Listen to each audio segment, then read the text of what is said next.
큰일 났습니다.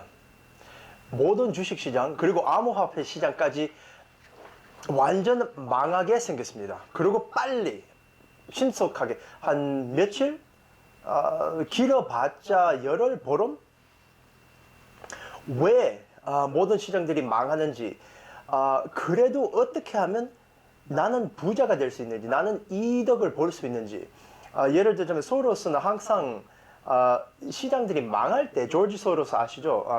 아내분이 사모님이 한국분이에요. 시장이 망할 때마다 더 부자 돼요. 어떻게 해서 그렇게 할 수 있는지 이번 편에 설명해 드리겠습니다. 일단 아시다시피 제가 원래 영어로 먼저 하거든요. 영어로 먼저 하면은 생각을 정리할 수 있는 기회가 되니까요. 그러고 나서 한국어로 시간이 있는 한 통역을 해드리는데 이번에는 너무 급해서 그렇게도 못하겠어요. 어디서 시작할까? 오케이. 여기서 시작할게요. 코로나가 전 세계적으로 이제 퍼지고 모든 그 자가격리 해야 된다는 그 소문이 한 2년 전이었나? 생기자마자 모든 시장들이 엄청 망했죠. 완전 망하고, IMF 시절처럼 암호화폐도 얼마 떨어졌더라? 50% 떨어졌나? 말도 안 되게 많이 떨어졌어요. 주식도 물론 비슷하게 떨어졌죠. 그런 상황이 또 한 번 있습니다.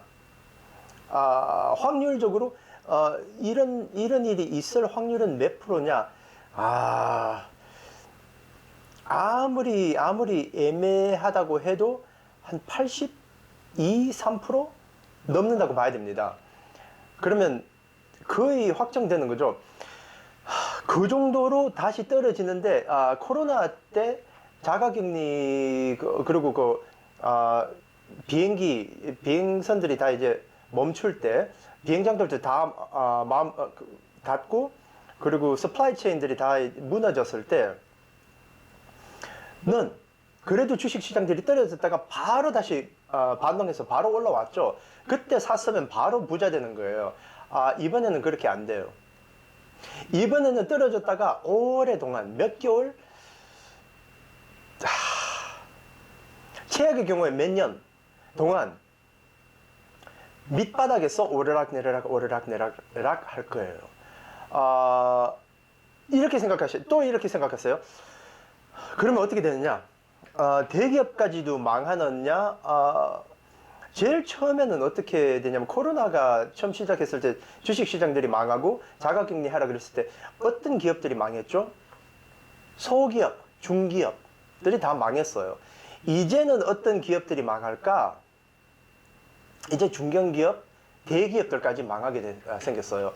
지금 포드 자동차가 24만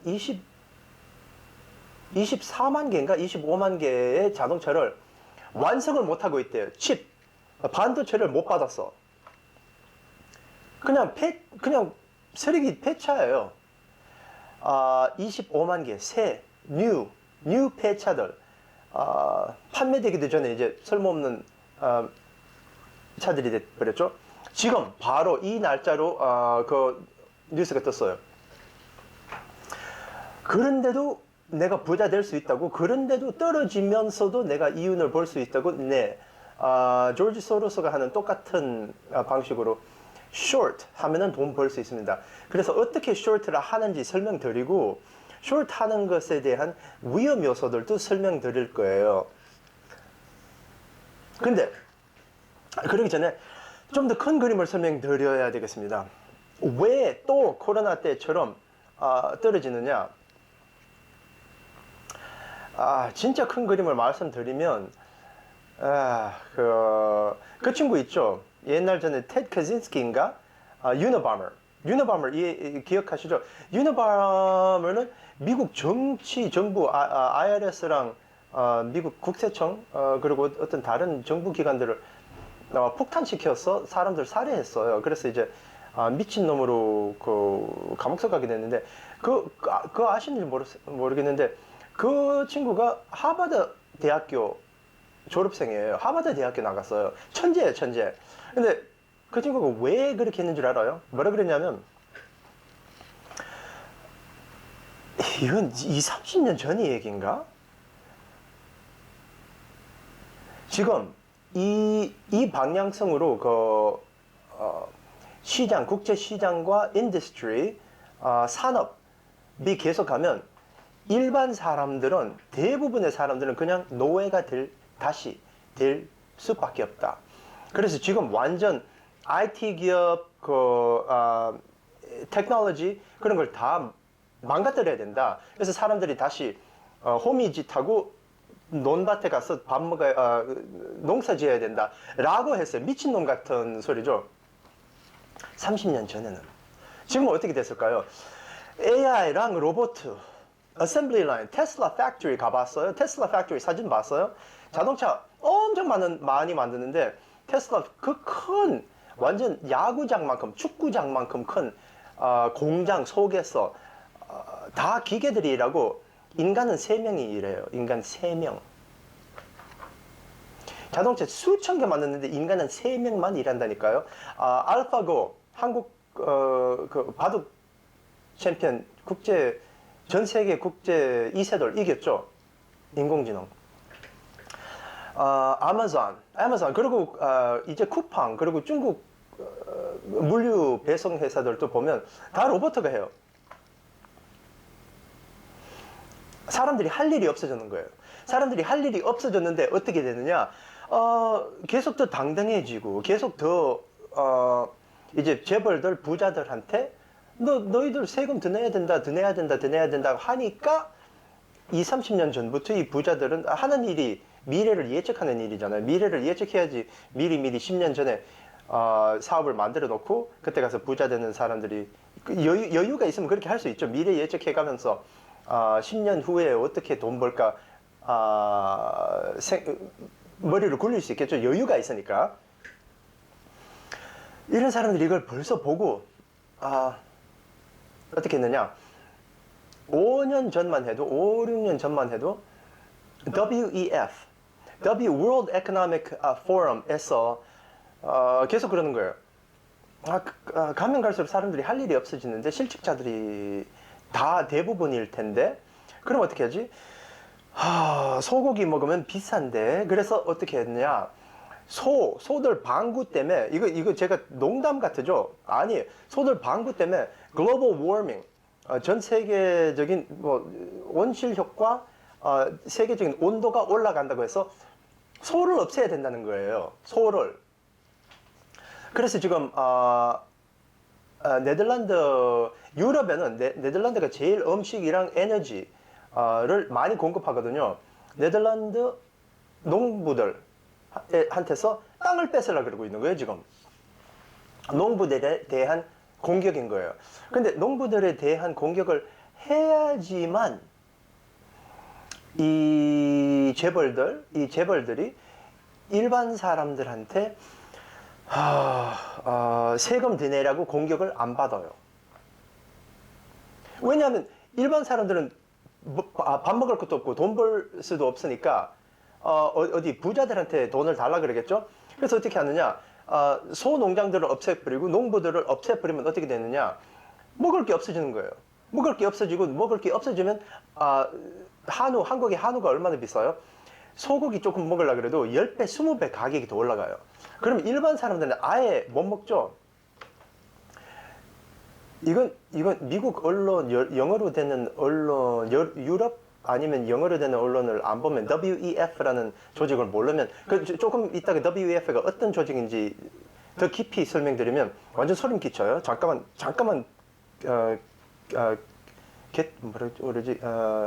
get이라 그러나? 아니, endure, stay with me.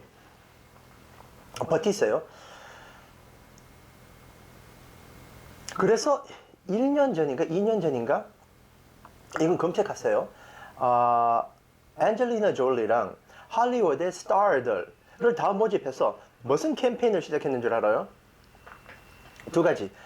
You will own nothing and be happy. 넌 아무것도 소유하지 않고 그래도 행복할 거다. 뭐야? 우리 집들 다 뺏으려 그러는 거예요, 지금. 우리 집, 땅, 가게, 코로나 때문에 이제 가게들은 다 뺏었어요. 이태원 보셨어요? 이태원 코로나 전에는 소상공인들이 가게 해서 재벌되는 분들 많아요. 지금 이태원 가봤어요?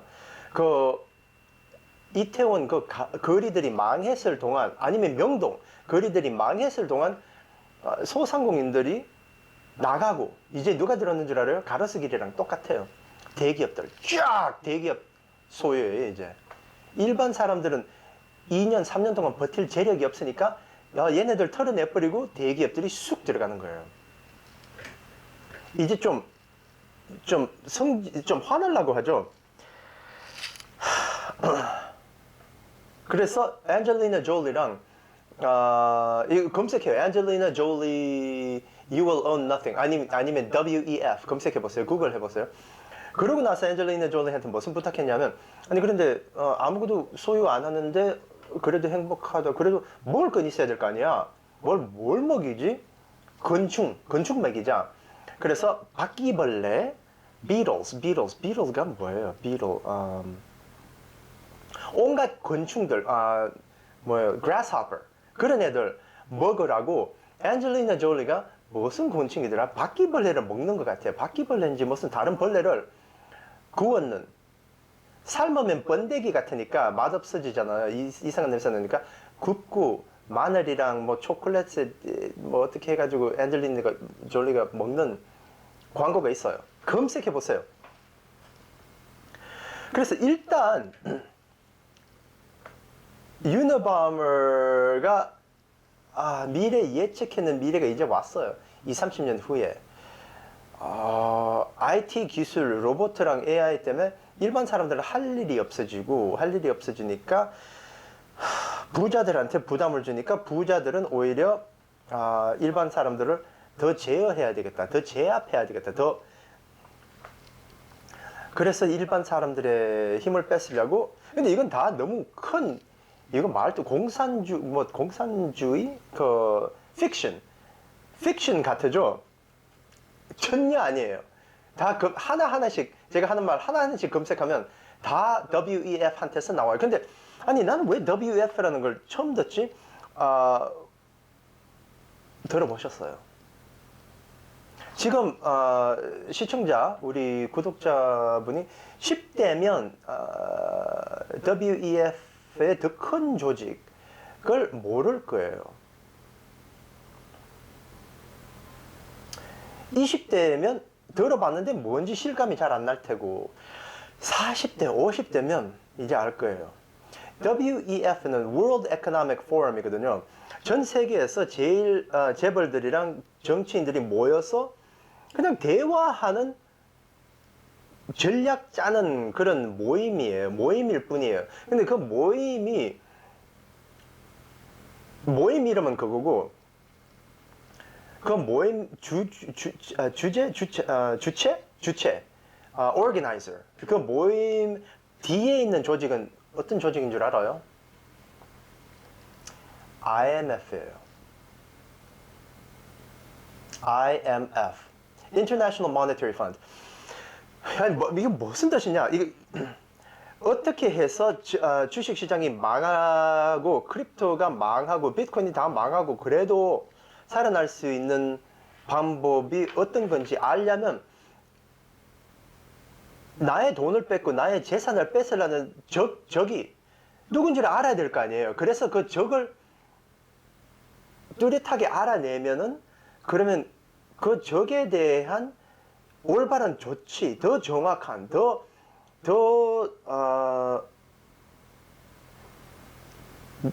정확한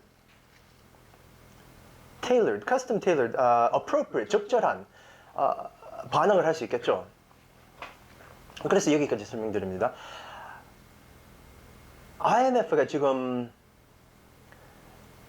아르헨티나, 터키, 누구더라? 중동에 있는 어떤 시리아인가? 시리아 아니고 더 쉽게 갈 수 있는 나라, 이상한 테러범 나라가 아니고 몇몇 나라들이랑 지금 바로 협상하고 있어요. 근데 이 협상은 한국 IMF 영화 보셨죠? 그래서 제가 IMF 관련되는 최근에 영화들도 많았었고, 누구더라? 유아인인가? 어떤 엄청 잘 나가는 배우들도 있었는데 누군지 기억이 안 나네요. 그런 영화들이 있었어. 너무 상세하게는 안 들어갈 건데, IMF의 목적은 뭐냐 하면 나라가 휘청거리고 나라가 다른 나라들한테 돈을 오고 가고 하잖아요. 사고 팔고 하니까. 예를 들자면 한국은 미국한테 미제 자동차 받고, 또 한국 자동차를 팔고, 한국 전자제품을 팔고, 대신 미국에서 만드는 칩 기술, 퀄컴이랑 인텔 아니면 AMD 이런 회사들은 삼성도 없는 반도체 만드는 기술들이 있는 회사들이에요. 그래서 그런 회사들한테서 기술 받고, 미국한테서 무기를 받고, 그래서 한국도 미국한테도 오고 가는 게 있잖아요. 그런데 그 적자가 나요. 이제 미국한테 무슨 물건을 받아야 되는데, 무기든지 반도체든지 받아야 되는데 돈을 못 내는 거예요. 돈을 못 내요. 그리고 한국 돈 지금 1,000원이 미국 돈 1달러 132전인가? 130 몇 전까지 올라갔어요. 138전인가? 엄청 비싸지니까, 아니 잠깐만 몇 년 전만 해도 이 1,000원으로 미국 돈 한 110, 108, 105전 늘 살 수 있는데, 이제 1,000원이 아니라 1,300원 해야지. 1,300을 1,080원이면 1달러 살 수 있는데, 이제 1,400원? 1,400원까지 내라는 말이에요. 미국 사람님, 백인님. 네, 1,300원 주면 내가 이거 일불 줍니다. 라고 하면 어떻게? 거래가 돼요? 안 돼요? 거래가 안 돼요. 그런데 우리나라는 뭐 미사일도 필요하고 반도체 허가도 필요하고 이거 다 필요한데 어떻게 하지? 그래서 그때 IMF가 들어가는 거예요. 짜잔, 내가 왔습니다. 내가 구세주로 왔습니다. 이 돈을 빌려드리겠습니다. 감사합니다. 몇백조, 몇천조 빌려주셔서 감사합니다. 근데 혹시 그 이자는 얼마 필요하세요? 에이, 이자 같은 거 그런 거 크게 신경 쓰지 말고, 그럼 우리가 좀 늦게 갚으면, 늦게 갚아도 돼. 다만 여기 그 늦게 갚으면 한국 주식도 우리가 헐값에 살 수 있고, 한국 땅, 예를 들자면 미국 군사들이 이제 비었는 땅, 미국 군인들이 안 쓰는 땅 있죠. IMF 우리가 살 수 있게 하는 거고, 그리고 너희들 한국에 제일 똑똑하고 잘 나가는 학생들 다 우리나라로 유학 와야 되고, 그리고 우리가 만드는 우리 제약회사에서 만드는 약들 다 맞아야 되고, 완전 말도 안 되는 그런 조건들을 달아요. 그리고 걔네들 유대인들이죠. 유대인들, 그리고 스위스 유대인들 제일 머리 좋고 수천 년 동안 심지어 예수 그리스도한테까지도 대적해가지고 그런 역사 있는 사람들이 미국 그 한국 정치인들을 못 이겨 먹겠어요? 도저히 돈을 못 갚을 수 없는 조건을 걸어서 돈을 빌려줘요. 그리고 돈을 안 갚으면 바로 돌아가지고 자기네들 갖고 갈 거 다 쓸고 가요. 지금도 제주도는 벌써 30%인가 35%인가 중국 소유이죠. 좀 있으면 뭐 제주도가 아니라 강남이 아니라 뭐 광화문 그런 거 다 이제 유대인 소유가 될 거예요.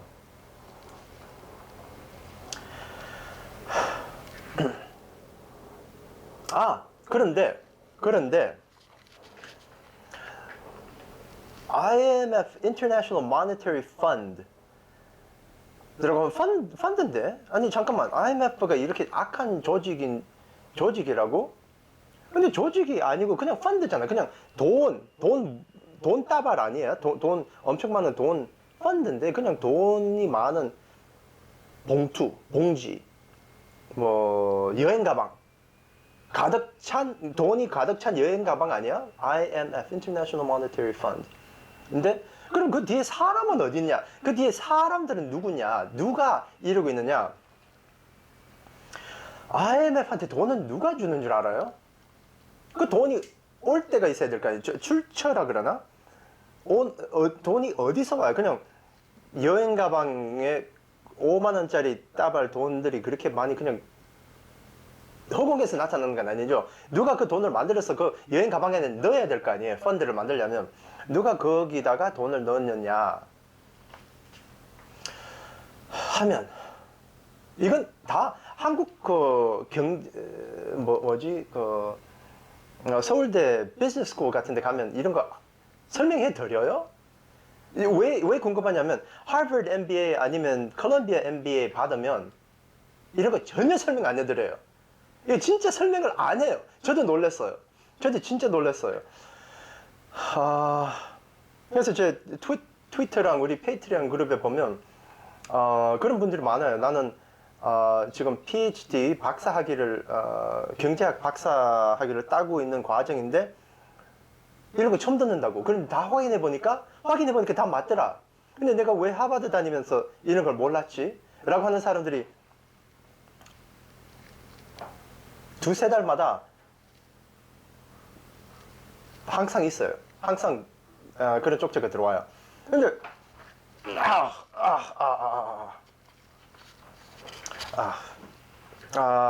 그래서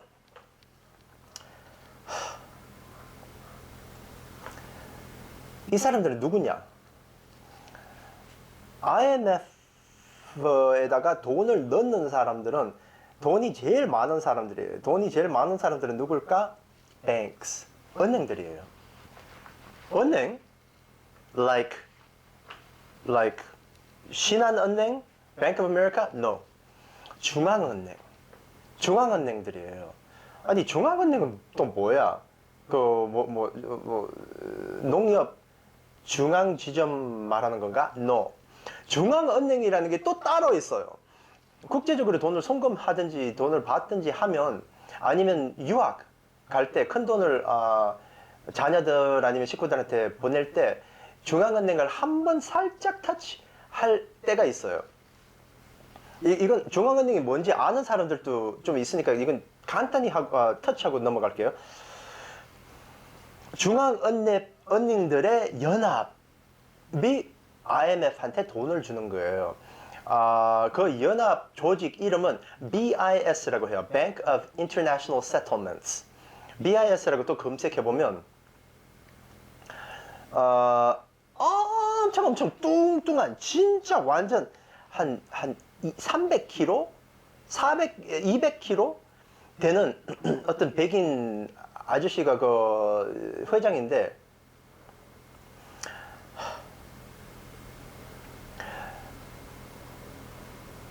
그 사람들이 어떻게 해서 힘을 잡게 됐느냐 하면은 옛날 전부터 그 예수 그리스도 있는 시절 로마 시절부터 생겼는 상황이에요.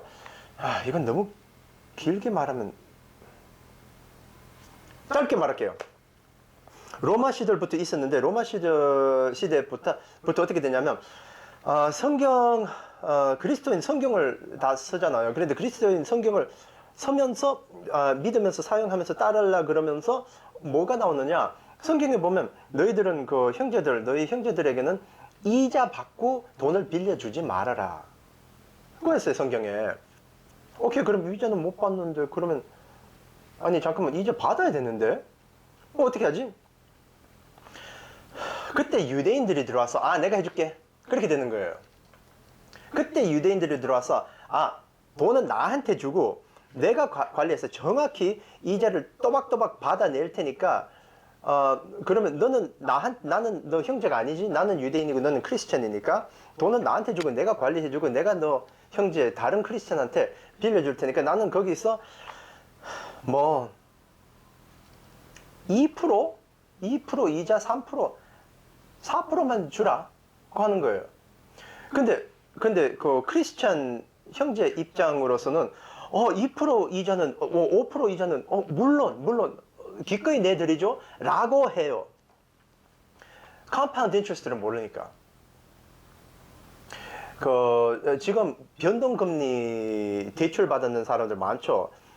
2%, 2%에서 4%까지 올라간다 그래요. 금리가. 그럼 어떻게 되느냐? 2%에 내가 월 갚아야 되는 대출금이 100만 원이라 그래요. 그러면 2%에서 4%로 올라가면 100만 원이 아니라 230만 원? 거의 2배 넘어요. 거의 2배 넘는다니까요. 2%에서 한 4.3%인가 4.6%까지 올라가야 되나? 어쨌든 2%에서 4%만 올라갔는데 내가 갚아야 되는 돈이 월 100만 원에서 200만 원, 300만 원으로 올라가요. 근데 이 순진한 로마 사람들, 순진한 독일 사람들, 순진한 이런 사람들이 이런 걸 몰라가지고 이런 걸 전혀 모르니까 갑자기 유대인들이 엄청 부자 되는 거예요. 그래서 히틀러가 들어와가지고 이런 상황들이 있었는데 이제 현대화 시킬게요. 그걸 이런 가문들 계속 돈에 대한 금리, 변동금리라고 하고 컴파운드 인트레스트가 뭐지? 복지라 그러나? 복지에 대해서 아시는 분들은 쭉 그냥 재벌 수준으로 계속 조용조용하게 전혀 뭐 롤렉스도 안 차고 구찌도 안 입고 그냥 일반 사람처럼 조용조용하게 살면서 어마어마한 부자들이에요. 결국 이 부자들이 어떻게 했느냐? 미국이 이제 설립될 때 한 100년, 150년 전에 미국 설립되고 나서 좀 있다가 미국 어떤 대통령이었지? 기억이 안 나네 이제. 미국 대통령 중에 초반 대통령 중에 한 가지 압력을 받았어요. 이 유대인 money changers, 돈 관리하는 사람들. 마태복음에도 나와요. 크리스천들이 좀, 우리 보는 사람들이, 한국 사람들 크리스천 꽤 많으니까. 그분들이 대통령한테 압력을 가해서 대통령이 뭐라 그러냐면, 대통령은 그냥 나라 운영하는 데만 신경 쓰고, 돈 관리까지 신경 쓰면, 아니, 대통령이 그냥 막강해지니까, 돈 관리는 돈 잘 관리하는 사람들한테 맡기자. 그러면 따로 센트럴 뱅크를 만들자. 근데 따로 센트럴 뱅크는 미국 돈, 우리 나라 돈을 그냥 어떤 다른 조직한테 넘겨주면 미국 사람들이 싫어하니까 그냥 Federal Reserve라고 불러자. 라고 했어요. Federal Reserve. Federal Reserve. 국가 저금 통장. 근데 그거 아세요? 국가 저금 통장, Federal Reserve에 일하는 사람들 전혀 국가 밑에 있지 않아요. 국가랑 완전 달라요. 아예 미국 나라에서 미국 중앙은행 있죠. 안에 들어가가지고 너희들 이거 비리 저질렀는지 너희들 뭐 잘못하고 있는지 경찰도 못 보내요. 경찰도 안에 못 보낸다니까요. 너무 이상해요. 완전 분리돼 있어요. 완전 중앙은행들. 그래서 미국도 그렇게 하게 되니까 일본도 Bank of Japan이 언제 그렇게 된 줄 알아요? 2차 세계대전 후에 일본이 미국한테 히로시마 나가사키 당하고 났어. 갑작스럽게 이 유대인들이 들어가서 일본까지도 Bank of Japan. 근데 일본한테는 참 재밌게 어떻게 됐냐 하면 원래 일본이랑 한국도 똑같아요. 외국 사람들이, 외국 업체들이 우리 국내 주식을 소유 못하게 되는 거예요. 근데 일본은 no. 일본은 소유할 수 있게 됐어요. 왜? IMF가 들어가가지고 돈을 빌려줬는데 돈을 못 갚으니까. 나라들도 이제 이걸 다 설명해 드리는 이유는 나라까지, 대통령까지. 그래서 결국 어떻게 됐냐? 이건 말도 안 되죠. 미국 막강한 대통령이 나와가지고 이걸 막아야 되는 거 아니에요? 네. 미국 같은 나라, 막강한 나라에서 막강한 대통령이 몇 번씩이나 막으려고 했어. 예를 들자면 누구? 케네디. 케네디 어떻게 됐어요? 이걸 막으려고 그러다가 앞통수? 이걸 뭐라 그래요? forehead? 그러니까 총알도 못 막았어요. 총알이 뚝 들어가는 거예요. 케네디가 제일 먼저 하려고 그랬던 게 그거예요.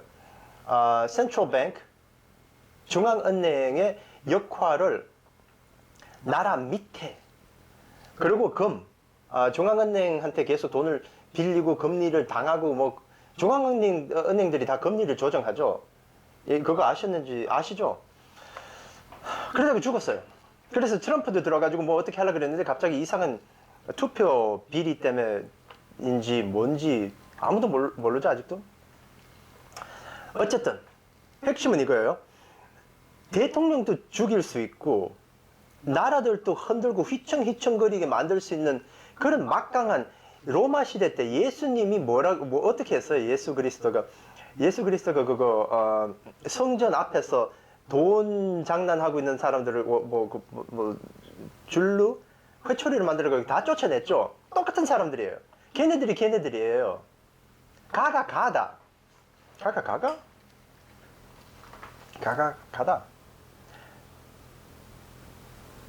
지금까지 이러고 있어요. 그래서 나라들까지 죽일 수 있고 케네디까지 죽일 수 있고 I don't know, 예수님까지 죽일 수 있으면 저는 일단 그 종교 같은 건 안 믿어요. 예수님이 뭐 하느님이 아들 있는 거 그런 건 따로. 근데 어쨌든 믿는 분들이 있으니까. 근데 예수님이 진짜 존재했다면은 그 사람들한테 죽임 당했어요. 근데 나한테는 별 영향이 없을 거다? 꿈 깨세요. 본인한테 직접적인 영향이 와요. 아니 나는 이제 비트코인도 다 팔았고 뭐 주식도 다 팔았는데 주식 가격들이 다 떨어지면 어떻게 된 줄 알아요? 미국의 제일 큰 IT 기업들이 지금 누구더라? 미국의 제일 큰 IT 기업들이 지금 다 직원들 다 해고시키고 있어요. 네. 구독자님도 지금 좋은 직장 갖고 있으면 해고 당할 확률이 너무 높아요. 엄청 높아요. 정리 당할 뿐만 아니라 회사 전체 다가 망할 확률이 꽤 높아요. 그리고 곧 벌레를 먹게 될 거. 이거 검색 좀 please. 제가 사진 찍어서 안 올려드려요. 제가 편집해서 이 영상에다가 참고할 시간도 없고 진짜 관심 있으면 그냥 검색하면 돼요. Angelina Jolie eat bugs. 뭐 그런 식으로 검색해 보세요. 그러면 곤충, 벌레 먹기 싫으면 내가 지금 어떻게 해야 되느냐? 쇼트를 해야 돼요. 쇼트 안 해봤는데 너무 위험하지 않나? 위험도는 무식함의 도메인. 다시 말하자면 위험한 건 그냥 무조건 위험한 게 아니라 무식함이 있는 만큼 위험해요. 무식이 없으면, 지식만 많으면 위험도가 뚝 떨어지죠. 예를 들자면 라트와일러가 많은 앞마당, 우리 내가 진입했다. 그럼 위험하지 않을까? 리스크가 많지 않을까? 내가 그 라트와일러들을 애기 강아지일 때부터 알고 지내는 사이면 위험도가 작아지죠. 내가 그 라트와일러들을 처음 보면, 모르면, 이 라트와일러들이 누군지 무식하다면 위험도가 좀 높겠죠. 그래서 숏하고 롱도 똑같아요. 언제 떨어질지 알면은 그냥 그때 숏 걸면 돼요. 선물로 몽땅 팔아버리는 거야. 선물 설명을 좀 드릴게요. 선물 컨셉을 모르는 분들이 많은데, 선물은 이런 거예요. 내가 없는 걸 살 수 있고 내가 없는 걸 팔 수 있어요. 없는 거로 살 수 있고 없는 거를 팔 수 있어요. 이렇게 설명드릴게요.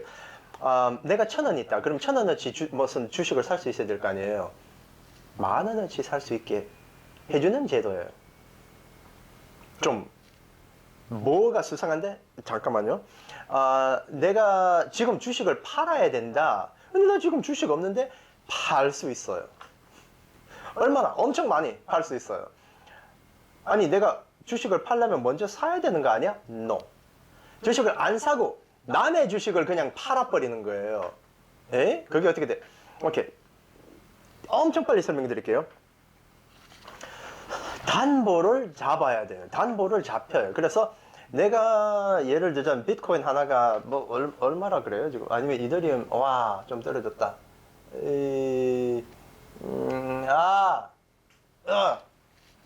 잠깐만요. 참 미안한데 이 방송 중에 이러면 실례인데 할 수 없어요. 빨리 좀 해라. 방송이다. 오케이. sell.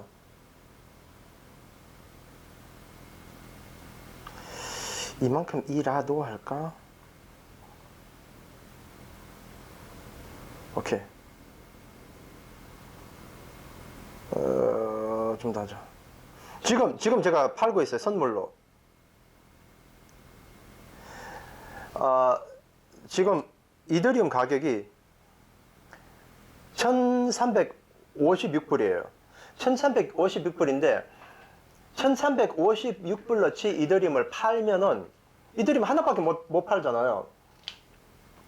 뭐 1000불이라 그럽시다. 그냥 간단하게 1000불. 내가 1000불어치 사고 나서 팔 수밖에 없느냐? No.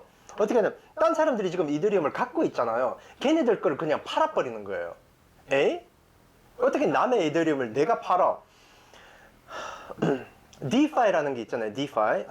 에서는 그렇게 설명해 드리면 이런 거예요. 이렇게 간단하게 설명해 드릴게요. 내가 이더리움이 많아. 이더리움이 한 300개, 500개, 1000개 있어. 그런데 내가 사고 팔 줄 모르니까 그런데 내가 이 이더리움을 빌려주면은 어디다가 선물 거래소 예를 들자면 바이낸스, 예를 들자면 후오비, 예를 들자면 바이빗 에다가 선물 거래소에다가 내가 이 이더리움을 빌려주면 내가 시간당 진짜 시간당 0.2%, 0.3%를 받는데 아니 시간당이 아니고 한 8시간마다 그럼 1년이면 엄청 많은 돈이죠. 그럼 내가 빌려주는 거예요. 그거 좀 재밌네. 그런 제도가 있는 줄 몰랐는데 대부분 사람들 몰라요. 그래서 부자들, 이더리움 많은 사람들은 그걸 이 거래소에다가 올려요. 자기 이더리움을. 그리고 빌릴 수 있게끔 풀어놔요. 그럼 빌려주는 사람은 오케이 있다 치고 빌리는 사람은 어떻게 하느냐? 빌리는 사람은 이렇게 해요. 네, 빌려주는 님, 저는 이더리움 10개를 빌리겠습니다. 그래요? 그러면 담보라도 잡아야 되는데요. 그래요. 그러면 담보는 얼마 주실래요? 라고 하면 담보는 이더리움 하나 정도 담보를 드릴게요. 그래서 1000불을 담보로 잡고 계세요. 오케이, 그래요. 1000불을 잡았으니까 이더리움 10개 드릴게요. 그럼 어떻게 해? 나는 그냥 팔아버리는 거예요, 그때. 그리고 이더리움 가격이 떨어지면은 어떻게 하느냐? 다시 더 저렴한 가격으로 10개 쫙 다 사버리고 다시 돌려드리는 거예요. 갚는 거예요. 이더리움 10개를. 괜찮네요. 그러면 차액은 어떻게 될까요? 이렇게 높은 가격에 이더리움 10개를 빌렸는데 이렇게 작은 가격에 이더리움 10개를 다시 사가지고 다시 이제 돌려주는 거예요. 그럼 이 사이에 차익이 있을 거 아니에요. 내가 한 94, 5%, 6%는 내가 챙기고 4%는 futures 거래소한테 가요. 쉬워요. 엄청 쉬운데 그럼 하루 종일 그렇게 하지? 하루 종일 그렇게 할 수 없는 이유가 있어요. 뭐냐? 내가 갖고 있는 돈이 이더리움 하나 정도 빌릴 수 있는 돈이라고 해요. 근데 이더리움 10개를 빌렸어요. 그 돈으로. 그럼 어떻게 되느냐? 이더리움은 10개 받고 내가 묶여있는 담보는 하나 가격인데 그럼 10%죠. 나의 담보의 가치가 이 빌려준 액수에 대한 10%죠. 떨어질 거라고 했어요. 떨어질 거라고 팔았어요. 다 미리 팔았는데 가격이 계속 올라가네? 어떻게 하지? 1%, 2%, 3%, 4%, 6%, 9%까지 올라가는 거예요. 이제 10%까지 올라갔어요. 그럼 어떻게 됐냐? 내가 미리 팔았는데 가격이 10% 올라가는 거예요. 그럼 이거 10개, 이더리움 10개를 돌려주려면 어떻게 해야 돼요? 이더리움 10% 올랐는데 10개를 돌려주려면 못하잖아요. 그래서 청산당하는 거예요. 어떻게 해? 그 담보, 잡혀있는 담보 있죠? 그게 이더리움 하나 가격이죠? 그거 플러스 나머지 나머지 9개 이더리움 살 수 있는 돈을 이더리움 싹 다 사버리고 담보로 이더리움 하나 더 사가지고 10개 다시 탁 돌려주는 거예요. 그게 숏라고 해요. 다시 말하자면 이제 다른 비유를 들게요. 내가 이더리움 하나를 살 수 있어요. 하나를 살 수 있는 돈이 있는데 2개를 빌렸다 쳐요. 그럼 떨어져요. 근데 가격이 내가 팔았는데 이더리움 가격이 2배나 올랐어요. 그럼 어떻게 돼? 2배나 올랐는데 내가 이더리움 2개 빌렸다. 그런데 2배 올리기 전에 내가 팔았다. 근데 2배나 올랐다. 근데 지금 이더리움을 돌려줘야 되는데 어떻게 하지? 지금 갖고 있는 돈으로는 이더리움 하나밖에 못 사니까 근데 2개 빌렸는데 하나밖에 못 산다? 청산. 왜? 왜냐면 내가 남았는 돈 이더리움 빌리고 나자마자 팔았죠. 이더리움 하나 살 수 있어요. 이제 가격이 2배나 올랐으니까 하나 플러스 내가 이더리움 살 수 있는 돈 담보를 잡혔는 하나 플러스 하나 1 플러스 1 2개잖아요. 내가 2개 빌렸으니까 2개 다시 착 들어가는 거예요. 설명을 다르게 좀 더 쉽게 하려고 했는데 영어로는 제가 그걸 설명을 더 쉽게 할 수 있거든요. 어쨌든 이런 거예요. 내가 이더리움 4개 빌렸는데 담보는 하나만 살 수 있을 만큼 담보가 잡혀 있다. 1000불만 잡혀 있는데 4000불어치 이더리움이 들어왔다. 그런데 가격이 25% 올랐어. 그럼 어떻게 돼? 가격이 25% 올랐으면 내가 그 돈으로 이더리움 몇 개 살 수 있어요? 4개 빌렸는데 팔아버리고 가격이 올랐으니까 이제 3개만 살 수 있는 거예요. 남은 돈으로. 그러면 담보 잡혀있는 건 이더리움 하나. 4개 빌렸는 게 바로 청산돼요. 다시 말하자면 내가 이더리움 하나 살 수 있는 돈으로 담보를 잡히고 이더리움 100개를 샀어. 100개를 샀으면 이더리움 가격이 1%만 올라도 청산되고 내가 제출했는 담보 싹 날아가 버리는 거예요. 100%다 날아가요. 이제 이해하셨죠? 그게 바로 숏라는 거예요. 이런 컨셉이 제일 쉽게 말하자면 이런 컨셉이에요. 친구가 필리핀 아니면 말라시아에 집이 있어요. 10억짜리 집이 있어요. 친구가. 그래서 친구한테 이렇게 해서 내가 이번 주말에 빌릴게 너 집을. 근데 임시적으로 내가 부동산 거래도 할 수 있게 보증서 써줄래? 아니 보증서가 아니고 그냥 허락을 해줘. 왜? 아니 그냥 내가 100% 담보를 줄게. 집 가치가 10억이니까 내가 10억 현금으로 너한테 줄게. 라고 해서 그래? 뭐 그래? 그러면 그래. 너가 뭐 집 팔든지 말든지 어떻게 하든지. 근데 다만 너가 여행 갔다가 다시 집으로 돌아오지. 그러면 나한테 담보는 돌려줘야 돼. 그리고 나는 너한테 너 소유 부동산 너한테 다시 돌려준다. 뭐 그래. 그러면 넌 뭐 10억 받고 그냥 10억 다 돌려준다. 아니 3천만 원 너 포켓머니로 해. 3천만 원 너가 키핑해. 3% 수수료 줄게. 그래 뭐 쉽지. 그래서 친구한테 집을 빌려요. 그리고 친구한테 집을 팔 수 있는 권한을 얻어요. 친구는 여행 가요.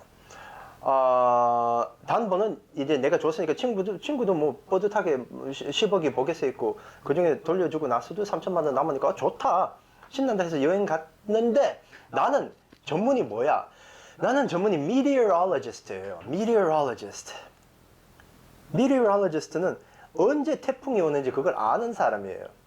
이번 주말 태풍이 온다는 걸 뻔히 알고 친구가 유럽으로 여행 가자마자 집을 팔아버려요. 내 집도 아닌데 임시적으로 사용할 수 있는 권한을 얻었죠. 집을 팔아버려요. 집을 팔아가지고 태풍이 왔어요. 집이 망했어요. 완전 이 땅이랑 모든 게 다 망했어요. 이제 망했는데 집을 팔아가지고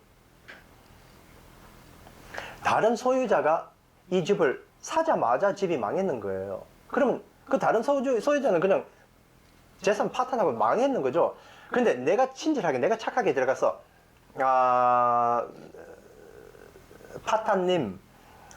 파타님이 저한테 10억을 주셨는데 너무 안타까우니까 1억은 드릴게요. 1억 드려서 지금 다시 저한테 현금으로 1억 드릴 테니까 다시 저한테 그 집 팔아주세요. 그러면 망했는 사람은 그래 뭐 어쩔 수 없지. 그래서 집을 다시 주는 거예요. 망했는 집을 다시 주는 거예요. 근데 나는 10억으로 팔고 1억으로 다시 살 수 있지 않아요? 그러면 1억을 다시 샀어요. 이 집을. 그러고 나서 어떻게 됐느냐? 친구가 이제 여행 갔다 오는 거예요. 야, 여기 난리 났다 그랬는데 나도 망했다. 나 어떻게 하지? 미안해 친구야. 그런데 이제 내가 나한테 줬는 그 10억 담보 현금 다시 돌려줘야 되고 나한테 대신 나는 나한테 너 망했는 집을 다시 준다 라고 하면 나한테 남는 돈이 얼마일까요? 내가 1억을 썼으니까 9억이 남아요. 그게 바로 숏하는 거예요. 남의 걸 팔고 가격이 떨어졌을 때 다시 사가지고 남한테 다시 되돌려주는 거예요. 그게 숏하는 거고, long이라는 건 훨씬 더 쉬워요. 컨셉이. long이란 건 그냥 더 빌리는 거예요. 내가 하나 살 수 있는데 10개 살 수 있는 돈을 빌려주세요 라고 거래소한테 주문을 해요. 바이낸스, 후오비, 바이빗 거래소들한테 주문을 해요. 그럼 거래소가 그냥 신용 조회도 안 해보고 그냥 줘요. 왜? 담보가 잡혔으니까. 근데 하나 살 수 있는데 10개 10배 나 더 달라고 해요. 그럼 이제 10배가 10개가 나한테 임시적인 소유가 됐어요. 10 비트코인이든지 10 이더리움이든지 10개 뭐든지 나한테 소유가 10개가 됐는 거예요. 근데 이더리움 가격이 2% 올랐어요. 그럼 난 돈 얼마 벌었나? 20% 벌어요, 나는. 이더리움 가격이 2% 올랐는데 20% 번다고요? 네. 왜냐면 내가 10배나 더 빌렸으니까. 이더리움 10개 있죠? 그럼 각각 2%, 10개. 아니, 그러면 난 100개 할래, 100개. 난 이더리움 하나 살 수 있는 돈으로 이더리움 100개 빌릴래. 그건 가능해요? 네, 가능해요. bitmax도 가능하고, 바이낸스, 후오비, 바이빗 이런 거래소들에서 다 가능해요. 그러면 이더리움 하나 살 수 있는 돈으로 이더리움 100개를 빌리는데 이더리움 가격이 2%나 올랐어요. 100개 빌렸는데 2%만 오르면 얼마예요?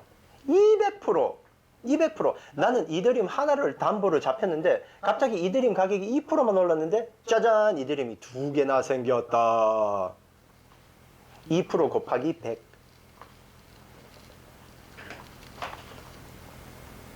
멋있죠?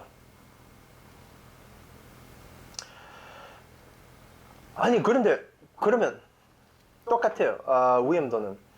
가격이 올라간다고 내가 샀을 때 가격이 1%라도 떨어지면 내가 담보로 잡혀있는 이더리움 가치 하나는 청산되는 거예요. 아무리 봐도 이건 위험한데, 위험은 무식의 권한입니다. 도메인을 뭐라 그래요?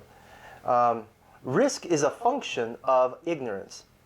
Risk is a function of ignorance. Function, linear algebra 공부하셨는 분들은 function이 뭔 줄 알죠? Calculus.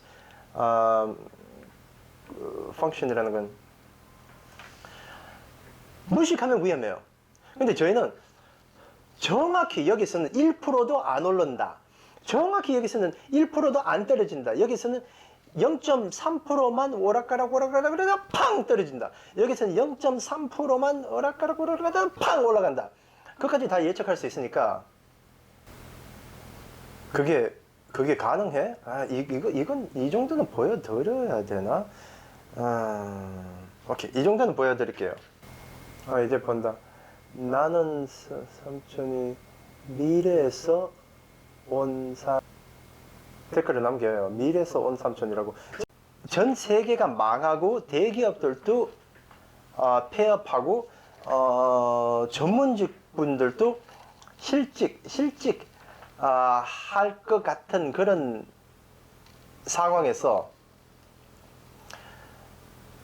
short하고 long 하는 거, 선물 거래하는 걸 내가 배워야 된다. 네, 저희가 해드려요. 한국 분들 위해서는 이렇게 해드려요. 크게 움직일 때, 진짜 크게 떨어질 때, 예를 들자면 지금처럼 곧 며칠 만에 아니면 몇 시간 만에 크게 떨어져요. 는 그냥 알려드려요. 그냥 공개적으로 한국 사람들 돈을 어떻게 해서라도 지켜야죠. 내가 살고 있는 나라인데. 그런데 더 상세하게 하루 종일 사고 팔고 하는 게 더 솔직히 더 현명해요. 하루에 뭐 100만 원씩, 200만 원씩, 뭐 1000만 원씩 벌 수 있으니까요. 이거까지 보여주려고 그랬는데 안 보여드리고 그냥 넘어갈게요. 정론 같은 건 믿고 싶지 않으면 안 믿어도 돼요. 내가 뭐 전도사도 아니고. 어쨌든 하루 종일 사고 팔려면은 저희 페이트리언 가입하세요. patreon.com/ 한국 분들을 위해서 조금 어떻게 우리 유료 방인데 가격이 좀 많이 비싸졌거든요. 이제 한 달에 100만 원씩 하는데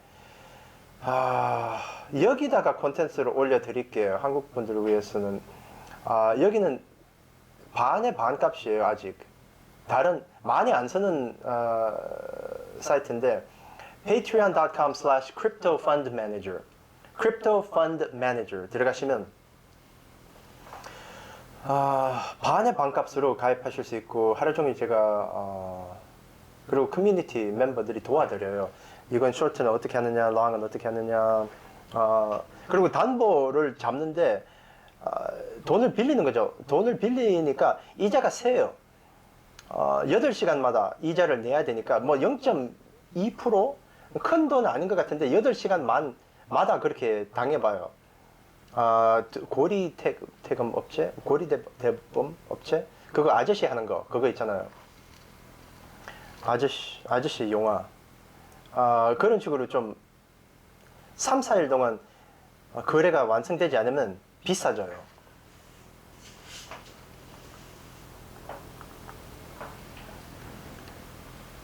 그래서 그거 조심해야 되고, 그리고 돈 손절할 수 있다는 그것만 각오하시면, 돈을 벌려 그러는데 뭐 안전하다 100% 손해볼 수 없다 라고 하는 사람들은 그냥 거짓말쟁이겠죠. 그냥